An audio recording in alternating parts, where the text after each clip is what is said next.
People love a ghost story, don't they? I wonder why. I think it's because the idea of a ghost offers some consolation when it comes to thoughts of what happens beyond the death of the physical body. It cheers people up a little, maybe, to think that they survive bodily death, though they will never know for sure. But you see, I do. I know that you survive beyond death, because I remember the last time I died very well indeed. It all happened very quickly. One moment, I was there, sitting in a room, looking at 4 bare stone grey walls and a barred window. Then the metal door swung open and they came for me, and the next moment I was standing on a wooden platform with a rope about my neck. Someone asked me if I had any last words, and I just laughed and cursed him from the bottom of my hell-bound soul. Then they put a bag over my head, pulled a lever, and I fell through a trapdoor. And that was that. There I was, hanging, twitching a little. But the funny thing was, I didn't feel any pain, you see. I didn't feel anything except freedom, because I found myself outside of my body, watching it swing there. And I felt freer than I had ever felt before. Then I became aware of this light, sort of up to my right and coming towards me ever so fast. It was like I was in a tunnel and I was going towards this light, or it was coming towards me. It was hard to tell.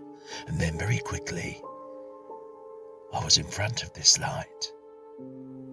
And then my whole life flashed before my eyes, every single moment of it, but it happened again in the blink of an eye.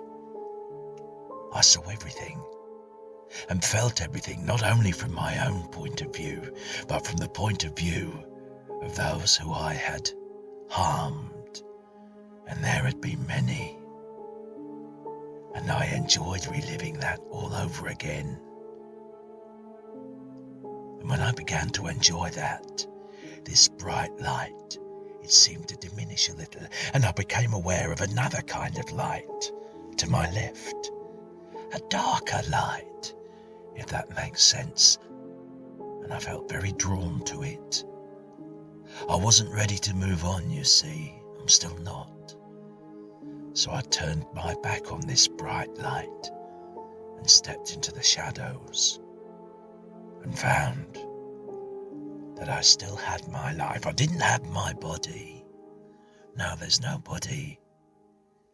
But that doesn't matter, you see, because without my physical body, there are no restrictions. I can go anywhere I like. I only have to think of it, and there I am. Of course, I can't get my hands on people, feel that delicious squeeze of my hands around a little scrawny throat. And that doesn't matter, you see, because now I can get into people's heads. Oh yes, I can do far more harm now with my mind than I ever could with my hands. For once my voice gets into someone's head, there's no getting rid of it. And now, my voice has found its way into your head, hasn't it? Oh yes, you can hear me, can't you? Because I am there in your head, and you are my next victim.